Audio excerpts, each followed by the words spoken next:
নমস্কার বন্ধুরা, আমার নাম তুষার। আপনারা দেখছেন বং অন্ত্রপ্রেনিউর ইউটিউব চ্যানেল।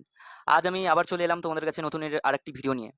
আজ যে বিষয়ে মূলত ভিডিও তৈরি করতে চলেছি সেটি হলো অভিজ্ঞ বিনিয়োগকারী যেরকম ওয়ারেন বাফেট এবং রাকেশ ঝুনঝুনওয়ালার মতো মহান বিনিয়োগকারীরা প্রধানত যেই চারটি বিষয় দেখে বিনিয়োগ করে, সেই চারটি বিষয়ের ওপর আজ ভিডিও তৈরি করতে চলেছি, যেটি সাধারণ মানুষ জানে না, যেটি সবচেয়ে বেশি গুরুত্বপূর্ণ। আপনারা হয়তো অনেক সময় ধরে বিনিয়োগ করছেন, অনেক কিছু জানেন, কিন্তু আমি কথা দিচ্ছি আমার ভিডিওটি তোমরা শেষ পর্যন্ত দেখো। তোমরা অনেক কিছু জানতে পারবে, তোমাদের অনেক লস কমে যাবে, তোমাদের লাভের শতাংশ অনেক বেড়ে যাবে এই চারটি বিষয় যদি তোমরা জানো। এটা সিক্রেট অনেক কিছু ব্যাপার রয়েছে যেটি সবার আগে দেখতে হয়। 99% সাধারণ মানুষেরা শুধুমাত্র তো লটারির মতো শেয়ার কেনে বা কোনো কোম্পানিতে বিনিয়োগ করে, তাই তাদের টাকা ডুবে যায়। কিন্তু রাকেশ ঝুনঝুনওয়ালা এবং ওয়ারেন বাফেটের মতন ব্যক্তিরা প্রধানত যেই বিষয়গুলি দেখে তার মধ্যে থেকে চারটি, যেটি সবার জন্য জানা খুবই জরুরি, সেটা আমি তোমাদের আজকে জানাতে চলেছি। এবং লাস্টের বিষয়টি সব থেকে বেশি জরুরি, ওর জন্য তোমরা ভিডিওটি শেষ পর্যন্ত দেখবে এবং পাশে থাকবে। প্রথম পয়েন্ট, বিজনেস মোড। সহজ ভাষায় বলতে গেলে বিজনেস মোড হচ্ছে সেই কোম্পানিটির একটি স্পেশাল শক্তি, যা তাদের প্রতিযোগী বা শত্রুদের উপরে উঠতে বাধা দেয়, যাকে বলা যেতে পারে একচেটিয়া আধিপত্য। যেমন ধরো, তোমাদের বোঝানোর জন্য বলছি উদাহরণ, যেমন বাজারে অনেক কিন্তু রঙের কোম্পানি রয়েছে, কিন্তু আমাদের যেটি এশিয়ান পেন্ট কোম্পানি রয়েছে তাদের কিন্তু খুবই ভালো ডিস্ট্রিবিউশন নেটওয়ার্ক রয়েছে। তাদের সেই ডিস্ট্রিবিউশন নেটওয়ার্কের জন্য তারা ধরো বাজারের একটি ডন বলা যেতে পারে, অন্যান্য কোম্পানিদের তারা উঠতে বাধা দেয়। সেরকম বিশেষজ্ঞরা দেখে কোনো কোম্পানির উপরে বিনিয়োগ করার আগে যে সেই কোম্পানির মধ্যে সেরকম কিছু বিশেষ ব্যাপার রয়েছে কি না, কোনো বিজনেস মোড রয়েছে কি না যা তার প্রতিযোগীদের উঠতে বাধা দেয়, তার কোনো স্পেশাল শক্তি যার জন্য তারা বাজারের ডন, তারা সবার আগে। ঠিক আছে, এরকম কিছু যদি ব্যাপার থাকে কোম্পানির উপরে, তাহলে বিশেষজ্ঞরা সেই কোম্পানিতে বিনিয়োগ করে। এটা হলো পয়েন্ট নাম্বার ওয়ান। এরকম আরও তিনটি পয়েন্ট তোমাদের আরও জানাবো, তাহলে পরবর্তী পয়েন্টে যাচ্ছি। পয়েন্ট নাম্বার টু, প্রফিট বনাম ক্যাশ ফ্লো। সাধারণ ব্যক্তিরা কোম্পানির প্রফিট দেখে খুশি হয়, কিন্তু বিশেষজ্ঞরা কোম্পানির প্রফিট বনাম ক্যাশ ফ্লো সেটিই দেখে। খাতায় কলমে প্রফিট দেখানো কিন্তু খুবই সহজ, কিন্তু আসলে সেই কোম্পানিটির ব্যাংক অ্যাকাউন্টে টাকা ঢুকছে কি না,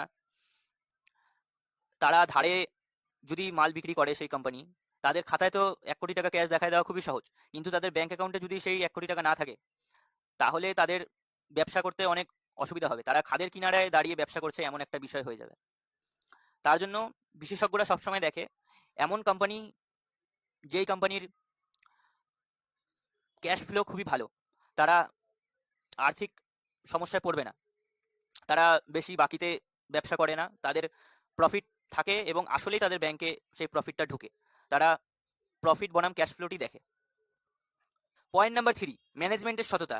কোম্পানি যতই ভালো হোক না কেন, বিশেষজ্ঞরা দেখেন গাড়ির ড্রাইভার ভালো কি না, কারণ গাড়ির ড্রাইভার যদি ভালো না হয় তবে গাড়ি গাড্ডায় পড়বেই। বিশেষজ্ঞরা সবসময় আগে দেখে সেই কোম্পানির মালিকেরা তাদের কোম্পানির শেয়ারগুলি তারা ব্যাংকে বন্ধ রাখে বা প্লেগ করে টাকা তুলে নেয় কিনা। তারা যদি তাদের কোম্পানির টাকা তুলে নেয়, তাদের শেয়ার ব্যাংকে বন্ধক রাখে, তাহলে বুঝে নেবে সেই কোম্পানির মধ্যে কিছু গোলমাল রয়েছে। এবং তারা ম্যানেজমেন্টের সাথে, এবং তাদের ম্যানেজমেন্টরা সাধারণ শেয়ার হোল্ডারদের সাথে কেমন ব্যবহার করে, তারা তাদের সাধারণ শেয়ার হোল্ডারদেরকে কি সমস্ত তথ্য ভালোভাবে দেয় কিনা। মনে রাখবেন, কোম্পানি যতই ভালো হোক না কেন, খারাপ ম্যানেজমেন্টের হাতে যদি পড়ে যায় তাহলে হীরাকেও কয়লা বানিয়ে দিতে পারে। তার জন্য সবসময় কোম্পানির ম্যানেজমেন্টের সততা দেখা উচিত। ভালো করে আগে কোম্পানির ম্যানেজমেন্টের সততা এটাও যাচাই করতে হবে যদি কোনো কোম্পানিতে তোমরা বিনিয়োগ করো। ঠিক আছে, পয়েন্ট নাম্বার ফোর এবং সবচেয়ে গুরুত্বপূর্ণ যেটি পয়েন্ট, যেটি জন্য ভিডিওর শুরুতে তোমাদের বলেছিলাম যে শেষ পর্যন্ত দেখবে ভিডিওটি, যেখানেই বেশিরভাগ মানুষের ভুল হয় এবং যেটি সবচেয়ে বেশি গুরুত্বপূর্ণ সেটি হলো মার্জিন অফ সেফটি।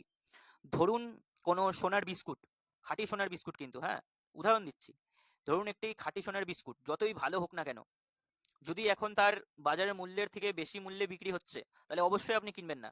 সেরকমই ধরুন, যখন কোনো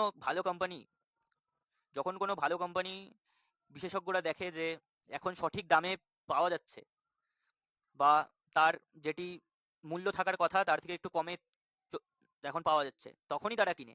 অধিক দামে ভালো কোম্পানি কিনলেও লস হওয়ার সম্ভাবনা বেশি থাকে। ওর জন্য ভালো কোম্পানি বাঁচবে, তারপরে সঠিক দামে কিনবে। না হয় কিছু দিন অপেক্ষা করবে, কিছু সময় অপেক্ষা করবে, ভালো করে তথ্য সংগ্রহ করবে, যখন কোম্পানিটির দাম কমবে তারপরে ক্রয় করবে। কোম্পানিটি ভালো, কিন্তু সবসময় সবার আগে দেখা প্রয়োজন কোম্পানিটি আপনারা সঠিক দামে পাচ্ছেন কি না।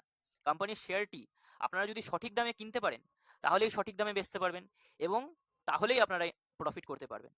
এখানে অনেক সময় মানুষের ভুল হয়ে যায়, মানুষেরা হুজুগে কান দিয়ে বেশি দামে কোনো শেয়ার ক্রয় করে ফেলে, বা সব দিক থেকে দেখে যে কোম্পানিটি ভালো তো কোম্পানিটিতে শেয়ার কিনে নিচ্ছি, কিন্তু কোম্পানির যদি শেয়ারের এখন মূল্য বেশি হয়ে থাকে, তাহলে কোম্পানিতে এখন টাকা লাগায় কোনো লাভ নেই, তাহলে আরও নিচেও নেমে যেতে পারে, কারণ এখন কোম্পানির শেয়ারের মূল্য বেশিতে পাওয়া যাচ্ছে। তার জন্য আগে একটু অপেক্ষা করো, সঠিক সময়ে কোম্পানির শেয়ার ক্রয় করতে হবে, তাহলেই সঠিক মুনাফা পাওয়া যাবে সেখান থেকে। ঠিক আছে বন্ধুরা, তাহলে আজ আমি যেই বিষয়টিতে ভিডিও তৈরি করলাম, যেই 4টি বিষয় তোমাদের বললাম, এই 4টি বিষয় যদি তোমরা ভালো করে অবলম্বন করো, তারপরে শেয়ার কেনো, তাহলে শেয়ার বাজারটি তোমাদের কাছে কিন্তু আর জুয়া থাকবে না। তখন শেয়ার বাজারটি হয়ে যাবে একটি সম্পদ তৈরির মেশিন। ভিডিওটি যদি ভালো লাগে তাহলে সাপোর্ট করুন, বন্ধুদের শেয়ার করুন, কমেন্ট করুন। তোমরা কমেন্ট করলে আমি আরও উৎসাহিত হব, তোমাদের আরও সুন্দর সুন্দর ভিডিও দিব। এবং সাবস্ক্রাইব করুন এবং বন্ধুদেরকে শেয়ার করে দেন। পরবর্তী ভিডিওতে আমি তোমাদের বলতে চলেছি কি কি পদ্ধতিতে সেই টিপসগুলি তোমরা কাজে লাগিয়ে ফ্রিতে সেই তথ্যগুলি তোমরা খুঁজে বের করবে। কোনো কোম্পানির কীভাবে ফ্রিতে সেই তথ্যগুলি দেখা যায় বা খোঁজা যায় বা জানা যায়। তোমরা যখন কোনো কোম্পানিতে ইনভেস্ট করবে, তোমাদের তো সেগুলা জানা খুবই দরকার। তার জন্য পাশে থেকো এবং অবশ্যই কমেন্ট করো। তোমরা যত কমেন্ট করবে আমি তত উৎসাহিত হব। ঠিক আছে বন্ধুরা, অনেক ভালোবাসা রইলো তোমাদের জন্য। তোমরা শুধু পাশে থেকো, ভালোবাসা দেখায়ও। আমার পাশে যত তোমরা থাকবে আমি তত উৎসাহিত হব এবং তত তোমাদেরকে আরও সুন্দর সুন্দর ভালো ভালো তোমাদের এডুকেশনমূলক ভিডিও দেব। ঠিক আছে।